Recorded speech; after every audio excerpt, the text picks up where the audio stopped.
Good afternoon and welcome to Pittsburgh City Council's Cablecast Post Agenda on the Safe Passage Program for May 14th, 2025. Why don't we have folks come up, introduce yourselves, and then I'll let you take it away.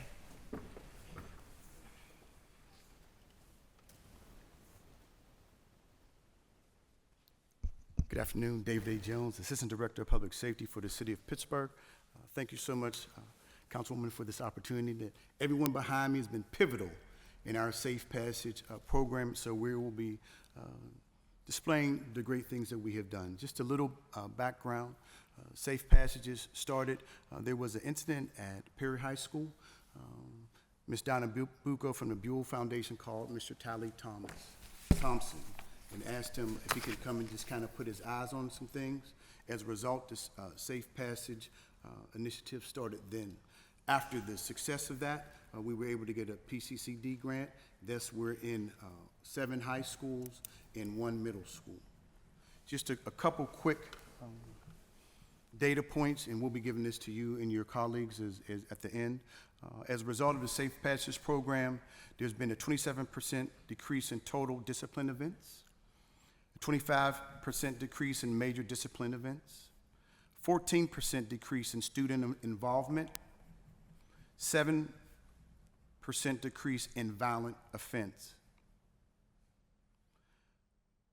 In 2024, and I've been saying this, and we all have been saying this, in the ages from 13 to 17, there were no homicides in that demographic, which is amazing. And that's partly to the work that our Safe Passage team has done. And unfortunately, in 2025 so far, there have been 2 teenage homicides, but that's been from gun play and not gun violence. There were people playing with guns, young people playing with guns. I understand. And that always ends in something that's not so good. And I would love to say, lastly, before I call it Mr. Tally Thompson, there's been a 100% graduation rate with our safety ambassadors to date. So that deserves a hand clap.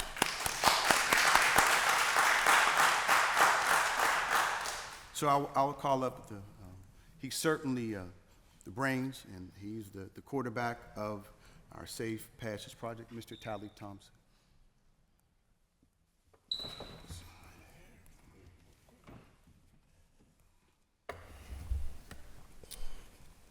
How you doing? Thank you for coming. Good. So just kind of jump right in. The Safe Passage program to me is one of the most comprehensive collaborations that I've ever been a part of in my life.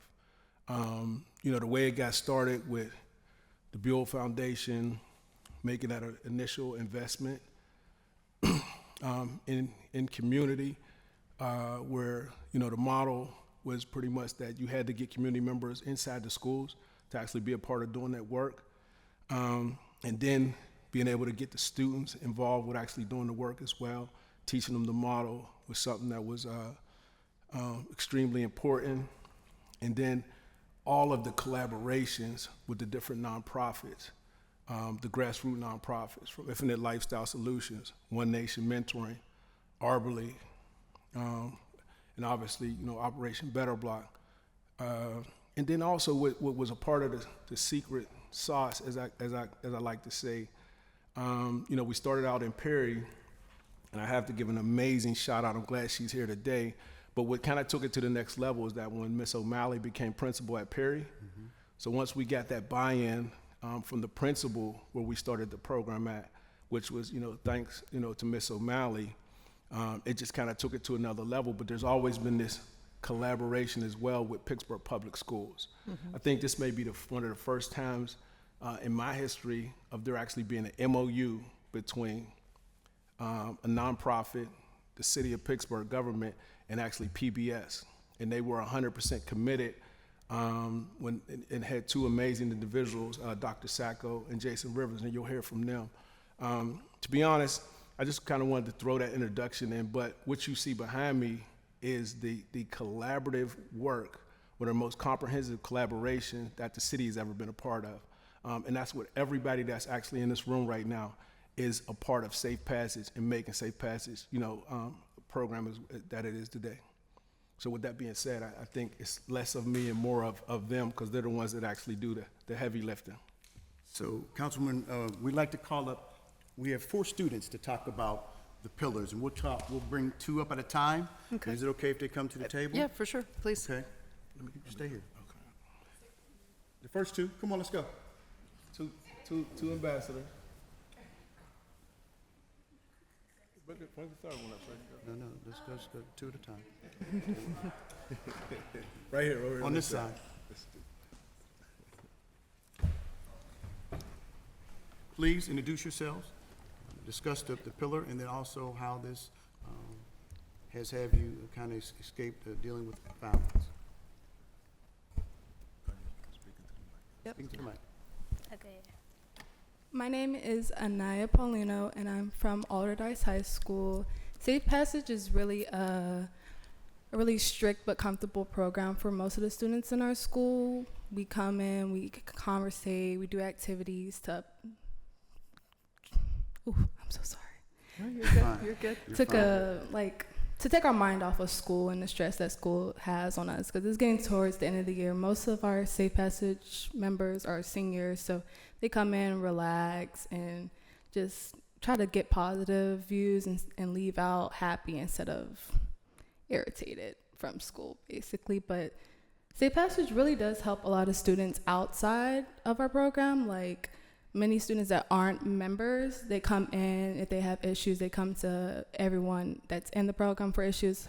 For example, I had a conflict between friends that we're going to get into altercation, but I had stopped it because I had a mediation between them to try to get a solution between just social media stuff, just negative social media words, comments. It's been going around the school. We got to a fair solution where they just separated, and now the group is totally fine. Hi, my name's Kimmy McKinday. I go to University Preparatory, and I'm a safety ambassador. I'm a senior. I'm graduating June 12th. If y'all want to be there.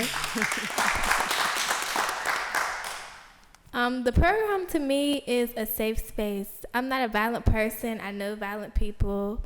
And the Safe Passage ambassadors are the ones that try to kill the disease of violence. We do activities. We try to diffuse situations.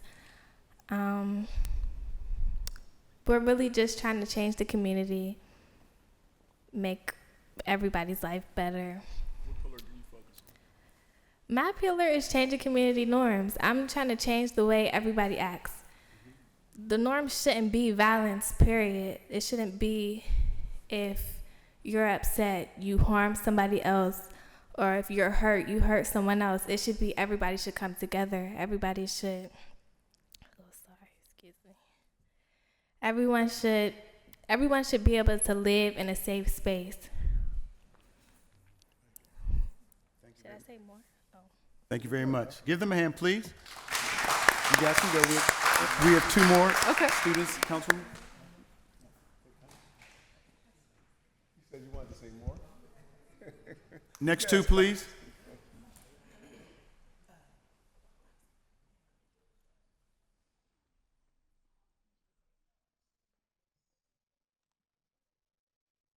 Please introduce yourself. A little bit about the program and what pillar we'll be talking about. Oh, make sure you do the mics. Yeah, just tap it. There you go. My name is Deami Mobley. I'm a junior at Perry, and the pillar that I'll be talking about is providing identities, because I want the young people in our schools to be able to know, they'll be able to be heard and not feel like they're being brought down by other students in the building just because of the fact that they might not have the same things as just all the other students in the building. My name is Alicia, and I'm a senior at Perry High School, and I'm actually one of the first people to get into the Safe Passage program. I've been in the Safe Passage program since 9th grade. Not even gonna lie, it was a little bumpy because I'm the reason why we have the Safe Passage program for real.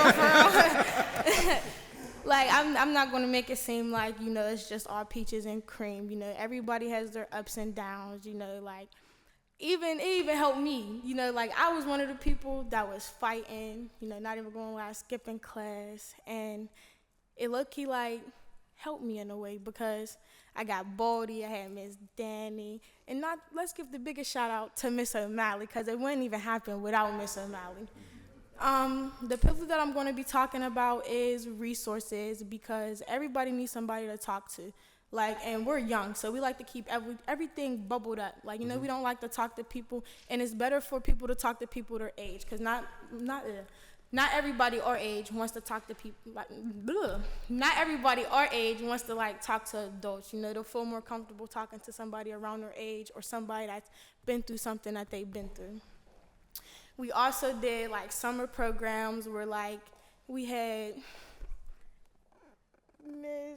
Miss Markia, and we did like yoga, we did like little girls groups.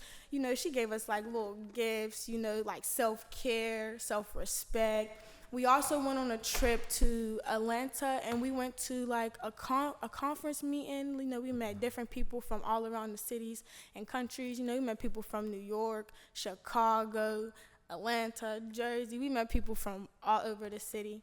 And it just brings out like a very good impact on students and even teachers themselves because they see that we could change. You know, people always think like, like I don't see no good in them, but everybody has good in them. Everybody could change and make a way. And I have a shirt, you know, not to like toot my horn, but I have a shirt, and it says, "You don't get what you wish for, you get what you work for." Basically meaning it's not gonna come to you. You got to put in the blood, sweat, and tears to be successful. Excellent. That's very good. Thank you. I'd like to mention that we are joined by Councilwoman Strasburger and Councilwoman Gross. So, Excellent. Yeah. Thank you. We'll now have, Councilwoman, our two coordinators will come up just to talk about, because they are the glue that helps hold our young people together. You guys can go. Thank you so very much. You're welcome. Baldy and Rick. Baldy and Rick. Okay, Maya. What's up? Maybe.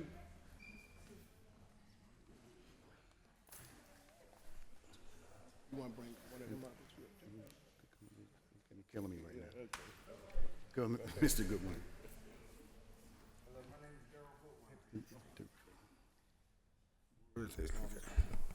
Yes, my name is Darrell Goodwine. I'm the Safe Passage Coordinator at Perry High School. It was a pleasure when Tylee Thomas called me and said he wanted to make a change into a school that we came from. We both graduated from Perry High School, and we wanted to make a difference. When O'Malley came up and been the principal, it made a big change in our program. We were able to do more things, and we worked together as a team. Like, we had problems, we had people that would call us, and I would call Molly, and before we get to the school, we'll be able to handle situations before it hits our building. Instead of like, if there's a fight on the streets, by the time we get back to school Monday, we already know about it, so we'll be able to attack the problem before it gets there. And the collaboration with everybody in this room has been great. And it's a pleasure to work for a Safe Passage program, and we're all making a difference. And if we get the support that we need, y'all can see. If the pudding's in the right end, we got proof of the things that we have done. We took kids to Atlanta, we went to Seattle. We just came from the Sandy Hook program. That was in Philadelphia. So we are seeing, our kids are going to see different things that they never had the opportunity to see before. And like I said, I had a mentor that changed my life, and that's the thing I want to do to the kids that I work with, change their lives.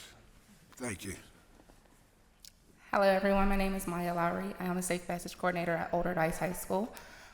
So being the glue every day, I'm a community member, come from where these kids come from, so I see myself within them. Safe Passage is allowing these kids to have the resources that they may not have at home, allowing them to get a paycheck every month, regardless of what it's for, if it's clothes, if it's for food. We're actually helping these kids within school, but also outside of school. So the pillar that I connect with a lot is providing identities and changing community norms, because we're changing the culture at Older Dice. The violence, it's nothing like it was before Safe Passage. We have teachers coming to us every day and connecting with them just to stop the violence before it gets to escalating into the neighborhoods. We are partnered with REACH, so if there is something that is going on within the school and the violence is going to be out in the neighborhood, I can stop that 10 o'clock in the morning, 8 o'clock in the morning before the violence is to the neighborhood and children are involved. Also, like I said, it's just every day working with these children. It's something new, but it's exciting and it's rewarding because these kids look forward to coming to school. I mean, I've literally had students that have 1-point GPAs who are now graduating with 3.0s, and they're attending school and they love to come to school, and Safe Passage is a part of that. So I enjoy the work that I do. I love the work that I do, and these kids need this program. I mean, I do, of course, because it's my job, but it's about the kids because they're our future. Thank you. What's this, real quick, what's the pillars you speak of? Because council may not be clear when y'all talk about pillars. Okay, connect the community norms, like working with the community, being inside the communities, and being able to take things from the community, the school, and bringing it to Just a one. quick overview of the 4 pillars that you do teach to. Oh, identity. You wanna go on? You can do South too. Okay. Providing identity, connecting community, changing community norms. So the pillars that he's speaking of is our safety model that we of course teach the kids, and the kids have to know being safety ambassadors. So providing identities and detecting identifying high-risk individuals within the community that we're working in, which is the school buildings that we're working in. So every day we're working out the safety models. We're making sure our safety ambassadors know the safety models so that when going throughout the building, if they need to detect and interrupt the situation and diffuse the situation, they're able to do that. If they need to provide identities to the friends that they know are, high-risk individuals or, into violence, they can help us connect with them so that the violence can be diffused. So that's our safety model, and we stand by it. Thank you. And we're bringing everybody together. Like some of our safety ambassadors, they get together. We have like events where we all get together, and it's building community things. So when they see each other downtown, okay, we know them from being part of Safe Passage. So it stops a lot of the problems that's going on. So like between schools, you mean, in different schools? Different schools, yes. Well, yes, we have everybody come together. We do different events with everybody so everybody can know each other. So if they see each other, it's like, okay, that's one of my safety ambassadors, sister or brother. And it changes, and it helps out. And like I said, they make sure we know everything that's going on so we can do things in the neighborhood that we need to do. Thank you very much. Thank you. Thank you. Councilwoman, we now have Dr. Nino Sacco and Jason Rivers. Also bring up Reverend Cornell Jones because he and Jason Rivers kind of do the same thing.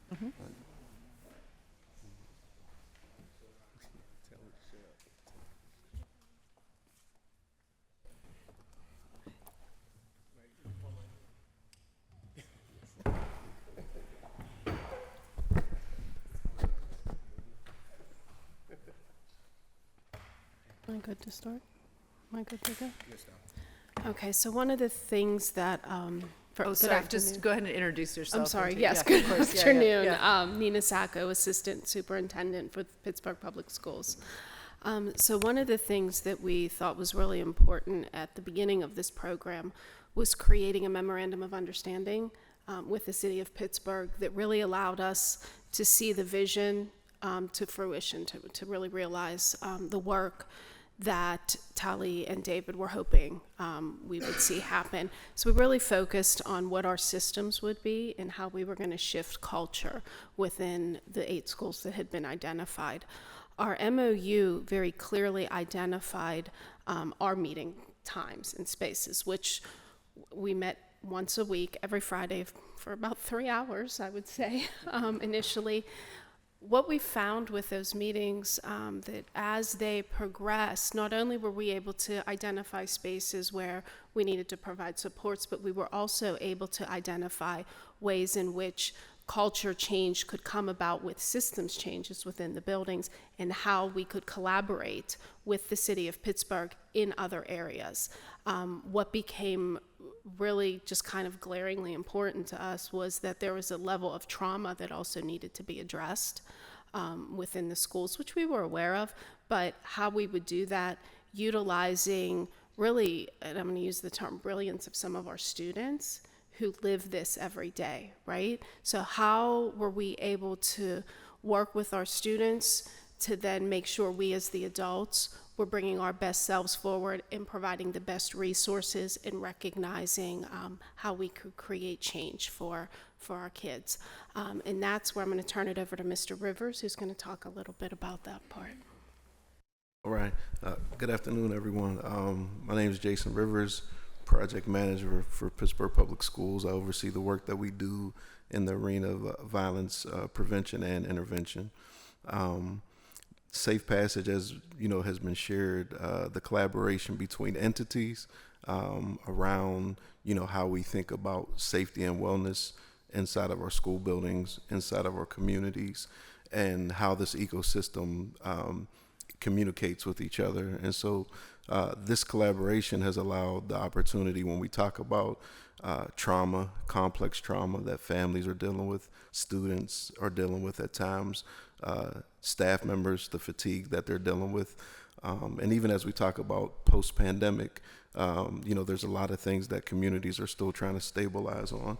And this collaboration allows, you know, research speaks to, you know, where there's 3 caring adults around a young person, how the life trajectory is significantly changed. So when we think about hope, and hope is the word that comes to mind for me when we talk about this collaboration and investment. Investment can come by way of, you know, economic resources, and I think the greatest capital that this collaboration has is relationships. Being able to get in front of concerns that young people have or that parents have, even staff people have, to know that we're interrupting snitch culture, where it's safe to communicate when I'm having an issue with somebody else and I don't know what to do about that. You know, so the program's built on those sort of pillars. We do Monday safety calls where, you know, if there's anything that occurred over the weekend, you know, we can get in front of those things for the impact of school, because we know sometimes things from community carry into school, and then vice versa, things can carry from community from school back to community.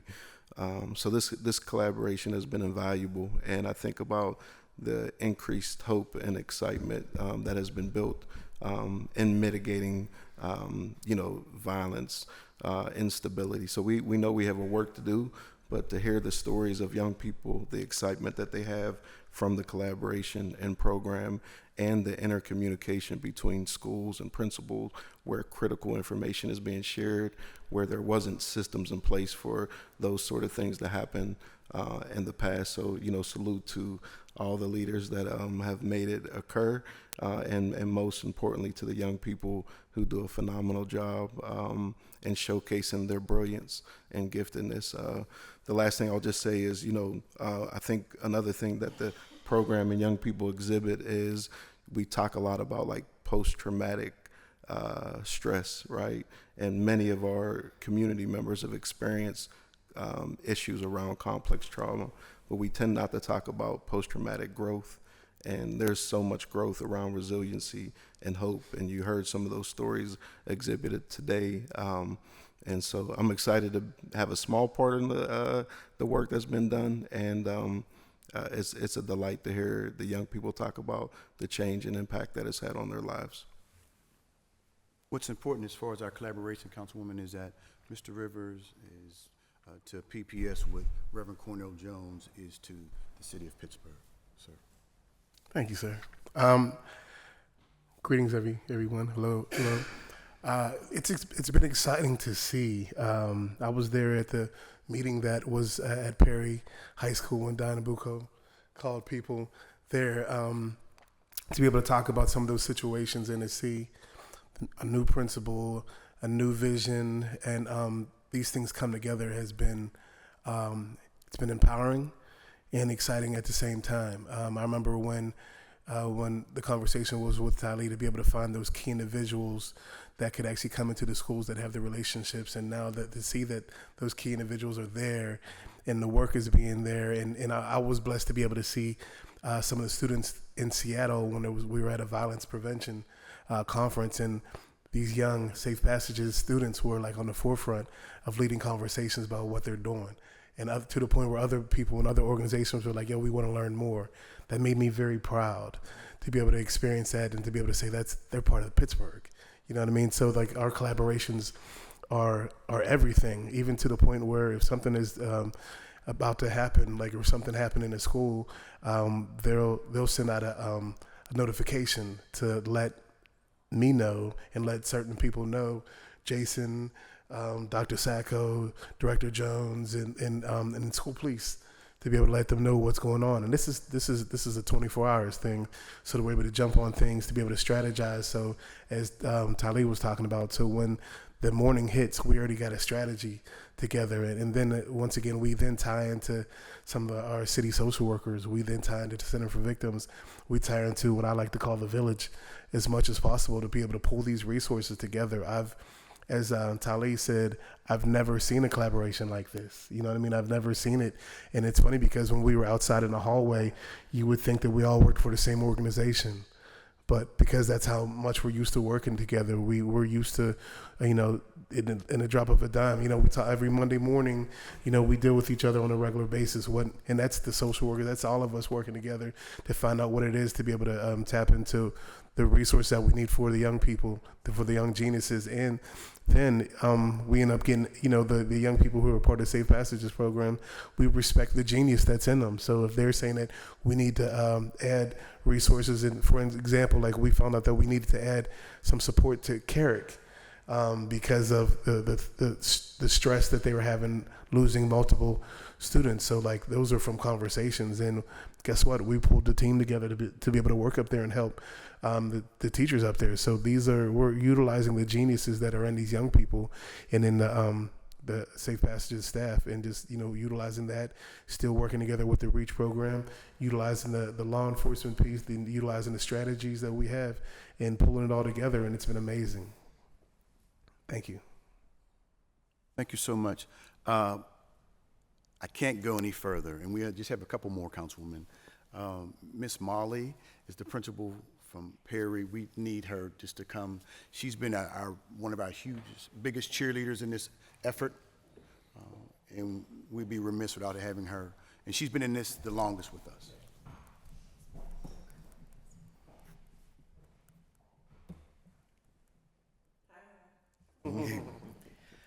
So I think as I was listening, I don't want to repeat, but I think where I'm going to kind of focus is resources, and then I'm going to talk about mediation. And so for me, the biggest benefit is the resources that our school is connected to outside in the community. And so things happen in school. It's part of school. It's part of daily life. But to be able to connect to outside entities and stop anything further from happening in the neighborhood is invaluable. Since I've been principal of Perry, this is my third year, last year we had one incident that started in school that carried over. And this year, I think we just had one. And prior to me and this program being in Perry, I don't think that was the case. And so connecting and me having access to, I have access to Jason, sorry, but to Mr. Thompson, to Mr. Jones, it's just invaluable, and it links us together. When I think of schools, I think schools should be the hub of the community. That's just my personal opinion. And so this program has created that, and then the linkage between us and outside the city is just invaluable. I know I keep saying that, but it truly is. The next, I want to highlight changing the norms of your school. And so what does it look like when you change norms? If you're an educator, you know that in behavior management system, the highest level is when students can redirect other students and they can receive that redirection. And so we're not 100% there, but we're definitely moving forward. Students have a bigger impact on other students. And so when you see a student stepping up and saying, hey, come on, you know that light bell's gonna ring, let's go, let's get moving. Miss O'Malley, you don't wanna hear her mouth. She wants us in class on time. That makes a more powerful impact than me saying, hey, come on, let's go to class. What Diami and Alicia didn't talk to you about, and I wish they would have, because they are probably the best mediators I've seen. I actually think they're better than some adults. I could pull them in the hallway. They could absolutely know nothing about the situation that's happening, and they could mediate the students so that it could stop anything from transpiring. And when you see that, you know that you're headed in the right direction. We say we don't expect perfection I don't expect perfection out of anyone, but we strive for it. And so that's what I want to see in our students and in our community. What I think is important, and thank you, Ms. Molly. Sure. I just want to reiterate that we've broken down the silos between the city and Pittsburgh Public Schools. I mean, we can walk in to any school at any time and feel welcome and be able to navigate. Additionally, they can come to any of our places and everything is fine. I think the communication has been paramount. We also use New Air 412 that the council has funded. That is also the communication system we use between our safe passage coordinators and our reach team. So when things happen in the school, whether it's potential violence or the violence has already occurred, they automatically connect with our reach workers so we can get things together. Pulling Reverend Cornell Jones in, and if the police is necessary, that happens as well. So we've broken down the silos. This has been an amazing collaboration. I just want to reiterate that before we bring up Dr. Norm Conti. Can someone just, thank you. The last thing that I wanted to add is, you know, Jason Rivers and myself will end up we'll make a home visit. Like a lot of times you'll hear us talking about custom notifications. From situations where we think that young person might do something to get themselves in more trouble or get themselves or someone else in some type of danger, we'll go and visit a house. We'll go and talk to the family and that type of stuff and sit down and do an intervention right there. That's the type of collaboration that we didn't have before. And a lot of that connection came from Safe Passage program. So with that, the families usually thank us because that connection is there to be able to help bring peace. So when they're talking about this collaboration notification, it's actually a system that was a part of the New Era system that any time that a risk level assessment is submitted that has a 3 or a 4, everybody that's actually here gets an automatic notification in their email, right, saying a risk of a 3 or 4 has been submitted into the system, and an automatic email starts notifying everybody that's at this table, from public safety to even the law enforcement at Pittsburgh Public Schools, and then the collaboration kind of starts happening right away where folks are responding off of a risk level assessment. That didn't happen until this collaboration between the city and PBS and nonprofits, where we're able to actually upgrade that system to add that notification part to it. So I just wanted to be clear, because there's some language, but I want to be clear that it's an alert system that if a 3 or 4 enters the system, an automatic email is hitting all of our emails. I'd like to add also the collaboration that exists, which started out as being really intentional with the development of the MOU, but it has created relationships where when we do get a threat assessment, an assessment from Eric 412, when Mr. Rivers and Reverend Cornell Jones go out, the level of violence that is prevented at times is, you're talking about life and death situations sometimes.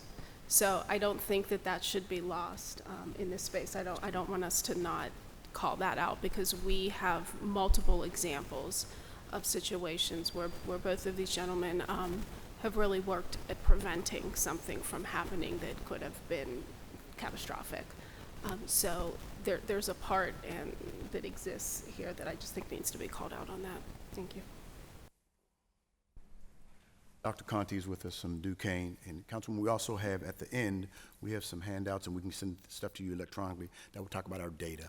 And I know that part is super important, and so we have that covered, but he can also speak to that collaboration as well. First, thank you all so much for having me here today. Like my good friend Cornell said, it was really cool out in the lobby. It was one organization and one family made up of so many different people, and to be here with so many of my good friends and the people I've gotten to work with is wonderful. I'm a professor at Duquesne University. I'm a co-founder of the Elsinore Bennu think tank for restorative justice.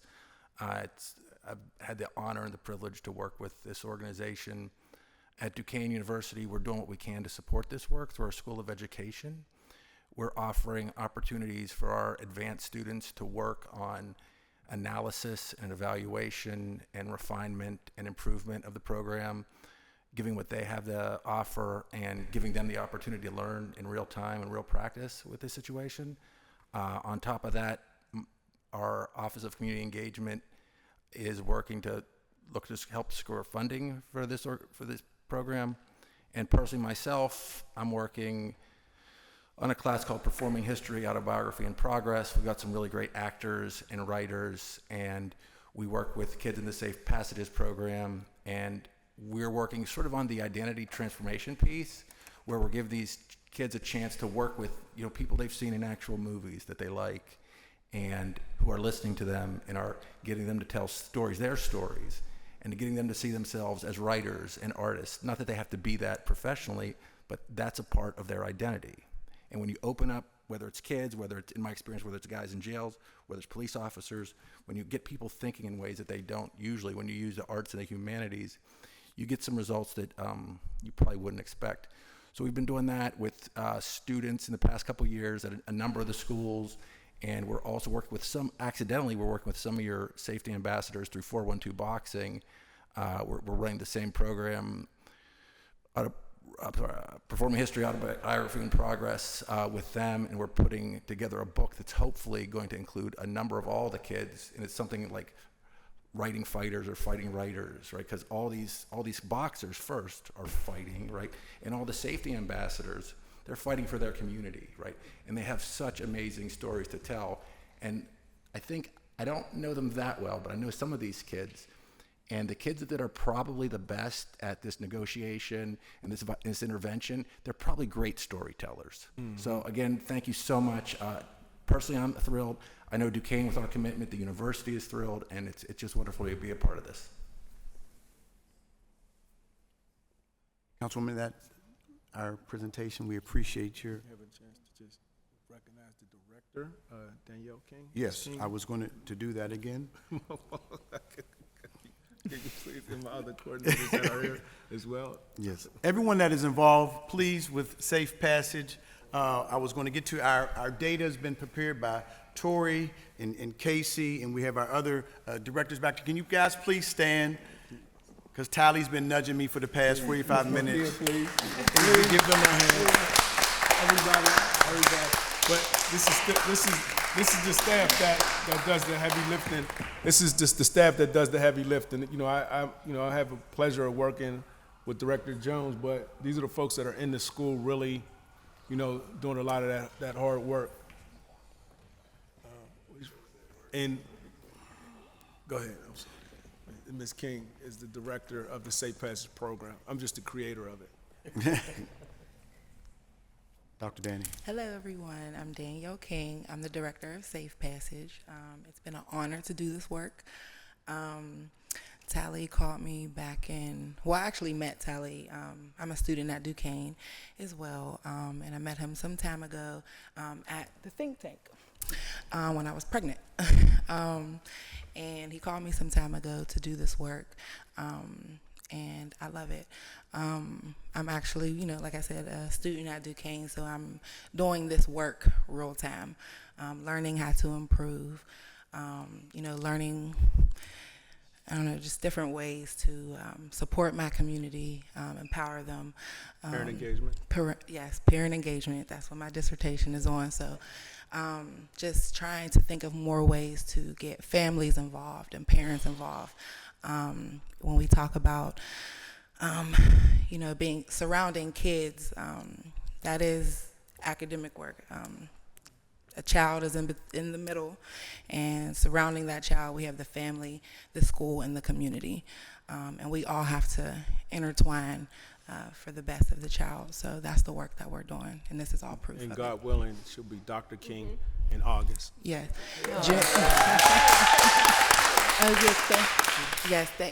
Juneteenth.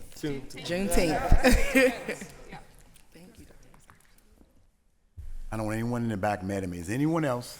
Marquia is our coordinator that works with several of the young ladies. Schools, you want to come speak real quick? Because like I said, I'm just blessed to work with Director Jones, but these are the folks that are really in the trenches, and it's important to recognize them. Prepared to come and speak today, but my name is Marquia Lowry, and I am the female and coordinator, and I work across 4 schools: Arlington, University Prep, Westinghouse, and Oderdice.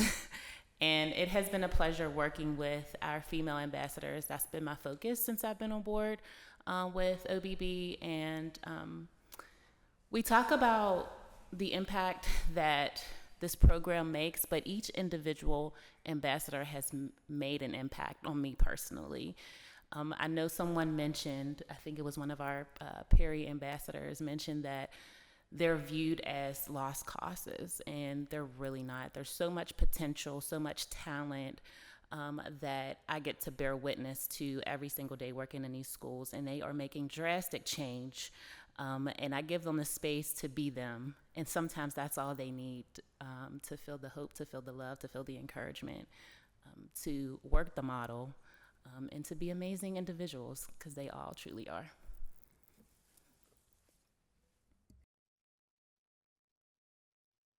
You ain't said Rick and Casey, but I don't know. It's up to you. We got Rick. We got one more student ambassador, right? Two more. Come on, y'all. Come on. Let's do this quickly, Councilwoman. Thank you so much for your indulgence. I'm getting hijacked by one of my main people here. I apologize.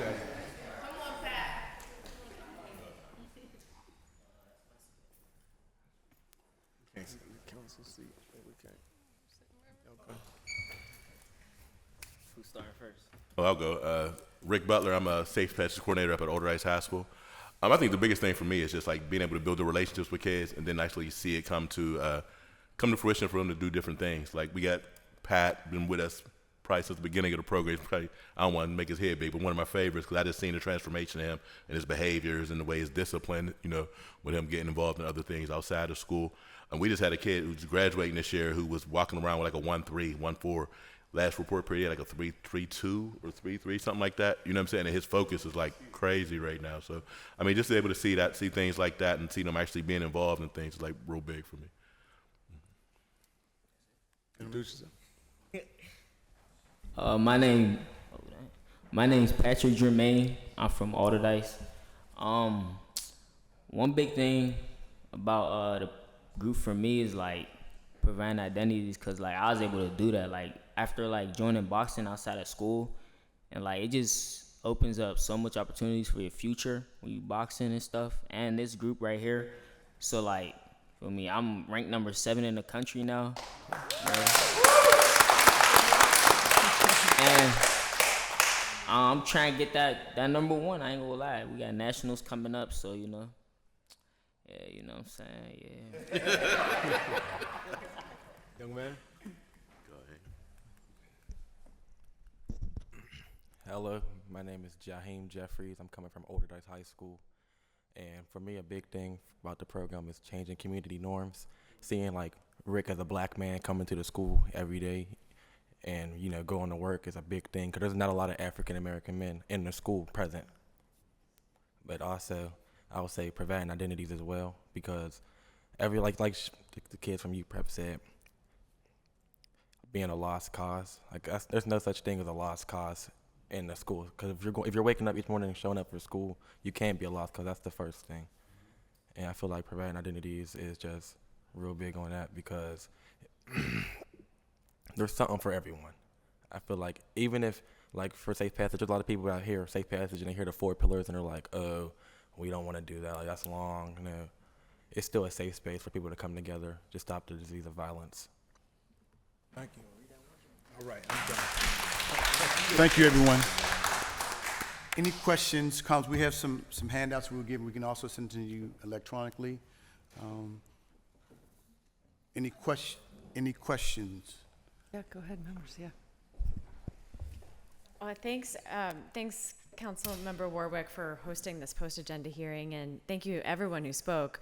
I really apologize that I missed the first 15 minutes as I was getting out of another meeting, so I missed some of the introductory remarks and maybe some of the testimonials, but this is, this kind of collaboration and this on this exact issue area is exactly what we need, and it's obviously borne out. We've already seen, I'll look at the data, but the anecdotal data, I think qualitative data is also important to see that it is changing lives on a daily basis. So great work, everyone. I hear about different programs and I don't always understand how they interact. So I'm just going to ask the question. This is its own program. You're all operating as if you're under one roof, one entity, and that's exactly, I think, what we need. And then I also hear, speaking of Perry, and I heard Diana Bucco's name.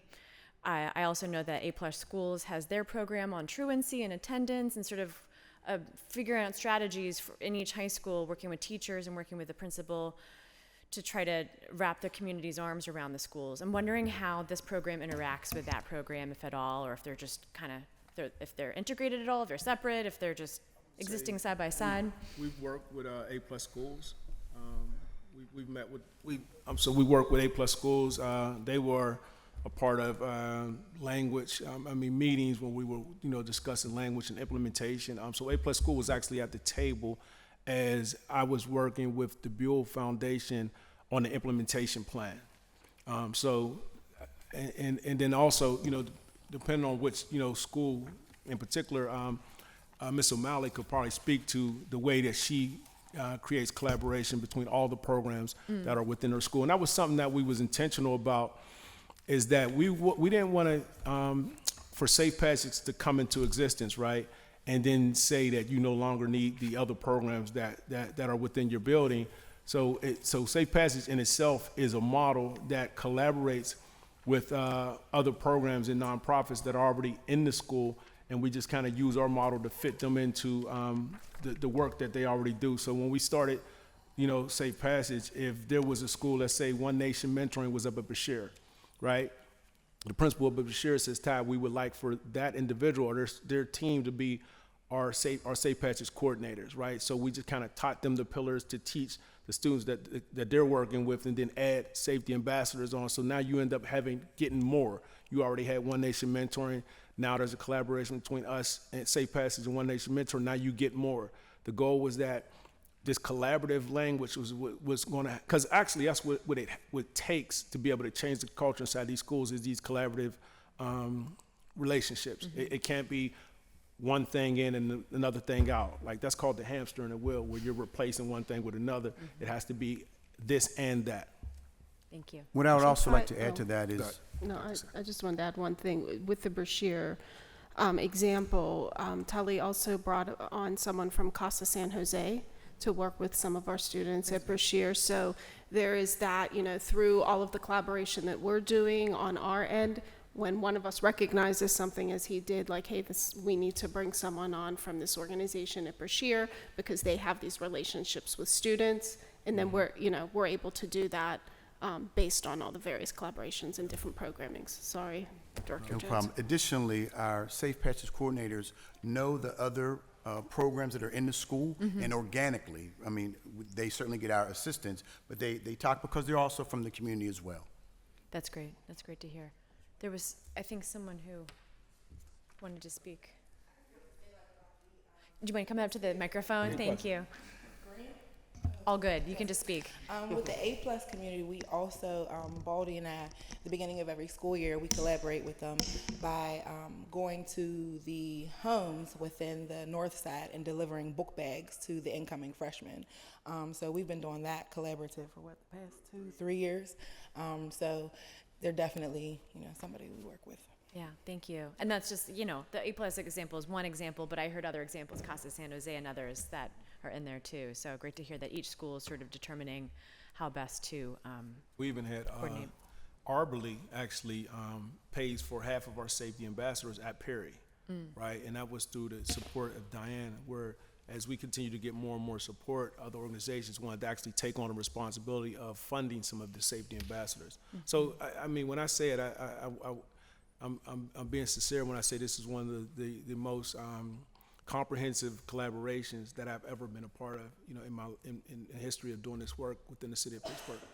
Can I add, Ty, too, that because of the work and because of the collaboration that we've been doing, there's an organization called Cities United that we work with. And in fact, some of the students that are here, a lot of us have actually gone to the conferences where all the violence intervention teams from across the country come. Like, they're gonna, because they heard about the collaboration in July, they're talking about coming here and looking at what we do, because they're hearing about the collaboration as like a collaboration like no other. So that's exciting news, and that's something that I think we should be excited about, because they're hearing about how the city and the county, how Safe Passages, the REACH program, all of us from the city and all that type of stuff are working together is strategically when in unity, because a lot of times a lot of cities don't do that. And that's something that we've seen when we go into these conferences. They will, there's issues because over money a lot of times and things such as that. As I said before, we were outside as one, you know what I mean? And that's something that people are hearing about across the country. And Cities United is something that if you look it up, you'll see that this is a national program that's doing amazing work. And for them to look at us as being like one of the models so that they can bring other cities to see, I think is important for us, for you guys to know about. Yeah, absolutely. Thank you. One final question, and that is this really integrated, collaboration has been like the word of the day. It's like so integrated, and I am really impressed by that. And I'm wondering if, maybe to our PPS representatives or others, if you think there's room for this to occur in other realms. So this is the, trauma interruption, intervention, restorative justice realm. When it comes to, say, out of school time, city and PPS, right, and how we integrate more around that. Do you think this is a leading question, but do you think there's room for that? Is there capacity? Is there room? Is there an opportunity or an appetite for that? Those kinds of conversations in other realms. Go ahead. I think there's always room for that. I think using the model or how we approach this work, because really, when we reflect upon how we got to this space and how these relationships sort of built organically, it really came out of that beginning where we sat down and said, okay, what's important to PPS? What's important to the city of Pittsburgh, to OBB? How do we put that in a document that's going to hold all of us accountable? But then the beauty, it became more than just accountability. The beauty in that was all of the people sitting around the table really saw the potential in this, wanted to make a difference, wanted to see culture change, and we're just so invested and committed in the work itself. And that extended beyond just our small group, and Jason too, he's back there, and Danielle. But we modeled that for the schools. So this was our expectation. When we would meet with schools regularly, we'd go in and we'd have meetings with the principal and, the coordinators and the kids and whomever in the schools. But at the same time, we were also modeling for them our relationship and how closely we worked with one another. And so I think there is room. I think that the intentionality and the authenticity really needs to be there, and vulnerability. People need to be okay with being vulnerable in the spaces. I know some of I also think what is important, if you talk about our Stop the Violence grantees, so what we've done intentionally is breaking down the silos, giving them some money so they're all working together, throughout the zones, cross zones, throughout. So yes, there's always room for collaborative efforts across the board, and that's one of the things that we've been trying to push. Breaking down the silos, increasing the communication, and working together in a deep, meaningful manner. Councilwoman. You're welcome. Thank you, Council Member. Those are all my questions. Thank you all. Thanks, Councilwoman. Thank you, Councilwoman. So I am so impressed. I'm so really deeply moved and impressed by all of the work that you all have put in. Thank you so much. And I have given Dr. Jones some hassle over the years. That's kind of our job on this side of the table, right? So I'm thinking back, it was 3 or 4 years ago when, I was like, where is the data? And now we've got it in our hands, right? And I think you'll remember this one keenly, there was a room full of just men. And I said, where are the female mentors? They're here with us today. Yeah, and I see them, and I'm so glad to see the female students and the female mentors, and I really appreciate that. And so it takes time to put these kinds of programs together, but also it really takes, I've heard the word genius said about the students, the genius leaders here, and I think, I don't know, but I wonder if that was your turning point. It seems like you have student leadership here. And I see that things have not just pulled together, but blossomed and grown and beyond blossomed, grown trees. And I don't even know all the metaphors I'm reaching for here. I'm not that good at that. But that this is a really robust program that is making a really, really substantial difference, clearly. And so I can see that in your stories. I can hear that in your stories. I can see that in the people I see in the room, and I can see it on the numbers as well. So thank you for having the numbers. I also want to admit that before I walked in here, I did not understand how big this had gotten. I think a few years ago, we were talking about getting kids safely on their buses home. Okay, good. Okay, I'm like, am I really that kind of out of sync with what's that? That is not what we're talking about here. Like, you all are creating, I don't even know what to say. We've talked about collaboration and we talked about community, but we're talking really about like a new, almost like it feels like a new Pittsburgh. It feels really big. So I really appreciate that, right? The kinds of problems that we would hear about at this table, that they seemed, you know, too big. But now it sounds like you've got solutions that have met their moment, right? You've created really, really big solutions for what were really, really big problems. So thank you. Because it takes a little bit of a leap of effort, and it takes your time and your energy and your love and your effort to keep it going and to do all that. And I can really feel that everybody in the room did that. So really, really appreciate that. So, I mean, again, to recap, I took several pages of notes, right? I heard everything from performing history and storytelling to really working on the trauma of not just students, but also teachers and staff, and really kind of addressing all of the healing so that everybody had more, right? You had to take care of yourself first, so you have more to give, right? That literally the kind of core group was spending every Friday together. Because it takes a lot of, there's like 1,000 or more things to do when you're kind of like turning a big ship, and you're changing those cultures, and you're changing the way people have been doing things for decades, and creating something new that you don't know what it is that you need to create, but you know you need to create something.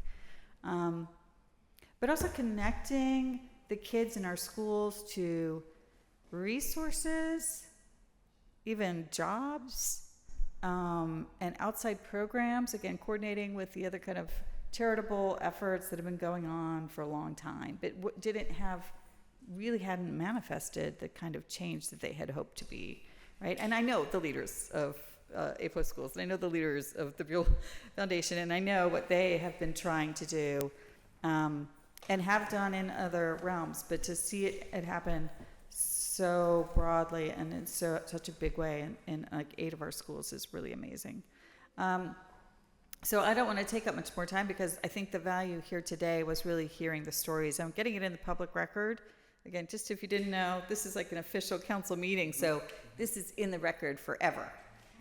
Right? It is. You'll be able to pull it up on the legislative database, and this is kept in our vault of video kind of minutes. And because it feels historic too. So I appreciate that. So I'm not going to take any more time, Madam Chair. I appreciate it. Thank you. Thank you, Councilwoman, for your words. Thank you very much. Yeah, thank you. So, yeah, this is all, this is all incredibly impressive. And one thing I did have one thing I was hoping, I don't know if you feel comfortable for our ambassadors in the room, if you wanted to share, and again, only if you feel comfortable, right? But of an example, because I'm interested in it, maybe an example of how, so you're working in the schools, sort of managing incidences, mediating, but do you have any examples of how you have brought that, home into your community, sort of outside of school time, whether that's in the summer or on the weekend or whatever, like these skills, have they ever helped you? I don't know if you have any, if any of you wanted to share.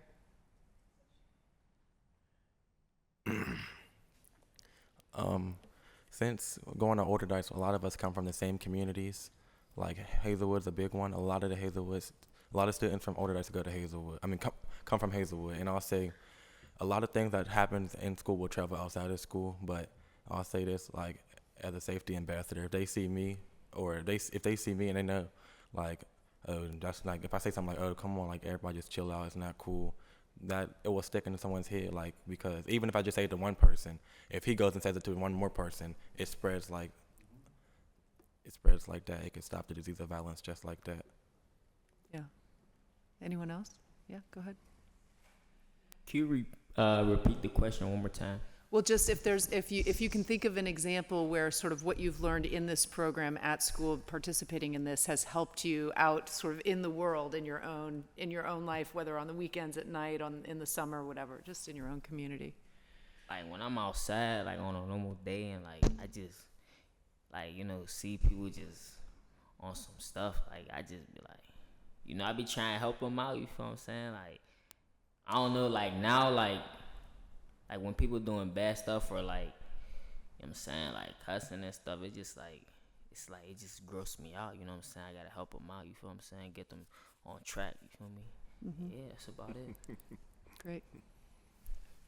I feel like being a part of this, and since I get paid to do it, it's my job to like interrupt things before they escalate to something bigger. Because I go to UPrep, so anything that happens in school will be an even bigger thing out of school. Everything has to be a brawl. Like, if you don't interrupt it, everybody's going to be in the situation. So, should I say a story or something? Are you an example? No. It's a couple of examples. We have to cut a little bit there. There were two girls, younger girls, because I don't know why, but like all the younger girls are starting to be like the disease. They're the infectors. Like everything that happens is within them. I feel like like the older kids from, I think the seniors that graduated last year from Safe Passage has impacted them so much that the kids that are coming out, they don't do like the stuff they used to do. There's not as much violence with them. Nobody wants to go out at school and fight because we're all getting older. We all have learned like it's not doing anything for us. So these girls, they were probably fighting about a boy or something. It wasn't anything that couldn't be solved. So I think I seen them in the hall one day and they're arguing, but it's like their friend group is arguing and the other girl's friend group is arguing. And I'm like, it's getting to the point, it's about to be a big thing. Everybody's running up there to see, they're about to fight. And I'm just like, I pulled the girl to the side and I'm like, what are you going to get out of this? Like, you're fighting her because of this boy. And the boy, he's not going to come and like pick one of y'all. It's not going to be I'll get you. Y'all are just going to be fighting. Neither one of y'all is going to have the boy after that. Or y'all still going to have to share. So I'm like, what do you even want to fight her for? She disrespected me. She said this, she said that. But it's about the boy. You're arguing about the boy. So I'm just like, what if you get beat up? Like, you're just going to fight her. Somebody's going to win, somebody's going to lose. But it's not going to solve the problem. You're still going to argue. And then it's going to get to the friends. It's going to affect everybody. They're going to be fighting. It'll be just a forever thing, ongoing, long going. And it would just never be peace. So I think that's the end of my story. Like, they didn't end up fighting. They didn't end up fighting. And I think what's important to what she's speaking to is that the pillars that we teach the ambassadors, the first one is interrupting the transmission of disease of violence. And that's an example of when she kept saying that if she didn't interrupt that, then once it happened, she was saying how things become a brawl, right? And that's how that disease kind of spreads.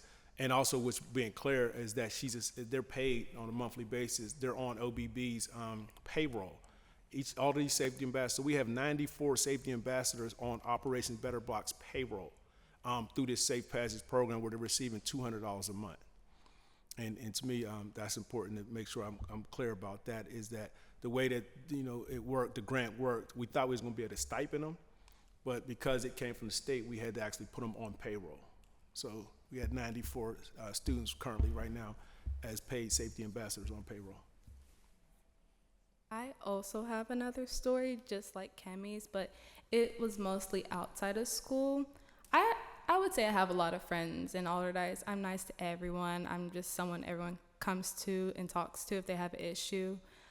I will say there's a lot of issues when it comes with relationships. Everyone is in everyone's business when it comes to relationship. If you like someone, it's gonna get around the school. It's gonna get outside the school. It's like there's no stopping it. And there was this day where two of my friends, this happened way before I was in the program, way before, well, it was the beginning of the school. They had an issue where one liked a boy and one was talking to a boy outside of school. I wouldn't say snitched, but she told that boy that she liked her, and it upset her. And during school, before it happened outside of school, during school, they were arguing, and I think I was sleeping at this point, but I woke up and I'm just like, why are we arguing? What are we arguing about? And they reminded me about something I talked to them about before they brought it up to the teacher, and other students are getting into it, just making the situation bigger. And I'm just like, guys, we've been through this. It's not that big of a deal. Then outside of school, I saw them arguing while we were hanging out. They went to the side and started arguing. I'm just like, why are we arguing about this? We're outside. It's a nice day. And we're all trying to be all friends, be all cordial, but children are really, really, really hard to, I don't know. I will say freshmen and sophomores, like recent freshmen, are really hard to just like convince to stop arguing about the littlest things, especially when it comes to relationships, because they don't understand the big picture and they just want to fight. They just want to get over it. But what they don't know is just a continuous circle. It's a never-ending circle. You're just going to keep arguing and fighting until you come to the realization that you're fighting over the most tiniest thing. So we kind of came to that solution, which I explained when I first introduced myself, kind of came to the solution where they just separated. It kind of diversed the friend group a little bit. It's a little rocky now, but we're cool. The situation is calm. There's no ice. There's no nothing. Everyone's just calm into themselves now. So I feel like the program really helps me help my friends, and even outside of school, people who I'm not friends with, and even if I personally don't like them, I still would help them at the end of the day with problems they have, so they can realize that they don't have to fight and argue about it. They can just get over it and let it be what it is. Thank you. Thank you. So,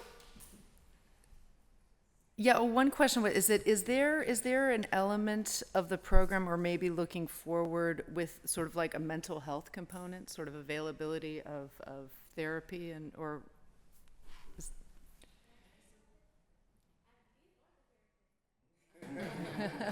yeah, okay. I'm sorry. What we've done in the past is that we brought other organizations that specialize in that in to have sit-downs with our ambassadors, and it becomes a lot easier. One time in particular, after the event with the Airbnb on the north side, right? That was a real traumatic event. So we had a relationship with Centers for Victims, right? And they kind of came in with our our coordinators and had sessions, had sessions. So what we end up doing is organizations that specialize in those different things, we kind of bring them in, when we have those weekly meetings with our ambassadors, so that they can kind of have those conversations. So where typically if you don't bring them in through the pathway that they're already familiar with, then sometimes they just kind of reject. It may exist and it's there, but the kids may not kind of engage in it. So that's one thing we've been focusing on when it comes to trauma, is bringing some of those trauma organizations in along with us to sit down with the kids on weekly basis when we have those opportunities too. Additionally, we also have, when there are severe acts of violence in our schools, we have social workers that also come in to work with the students. But that's also relational in that some of the social workers don't know our students. But if one of our members from Safe Passage reaches there, that helps that introduction go a lot easier. So they'll sit down and speak with a social worker that they may not otherwise if these vehicles weren't in our schools. We also have, they spoke about the New Era 412 system. It's not just our data management and system of accountability, but we also utilize it for external resources and referrals.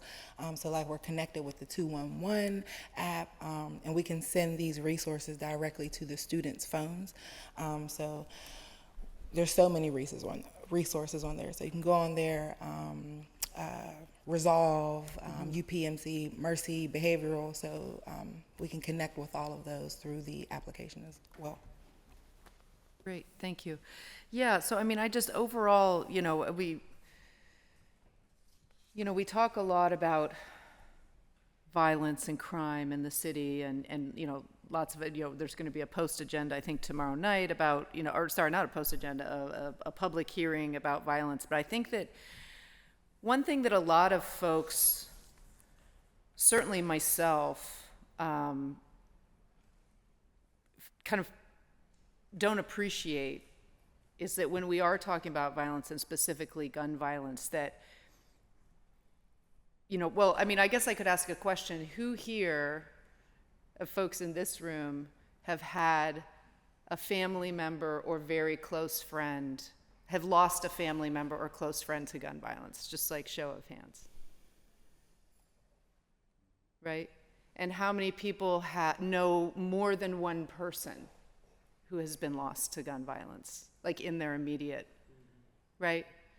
And that's something, so since I've been in this role, and I represent Hazelwood, so I have some good friends, and that is always something that, just hanging out, just going, and we have these conversations, and friends say to me like, oh, my son, was, people who have lost their children, people whose children have been shot, maybe they didn't, but, and it's all, it's like everyone, and that is so not the reality for example, in my world, right? And I think that we fail to recognize that when we are here in Pittsburgh talking about crime and violence, and and I am so glad that, and for me, I find Pittsburgh to be very safe. In my world, right, Pittsburgh is very safe, right? In the neighborhood I live in, my kids walked, whatever, like and so,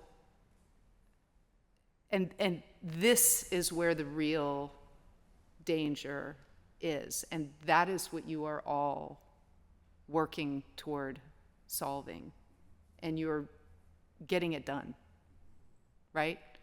When we look at these numbers, when we look at, a 27% drop in discipline events, a 14% drop of students involved in those events, an almost 8% drop in violent in just 1 year, right? That is actually solving, and it doesn't happen all at once, right?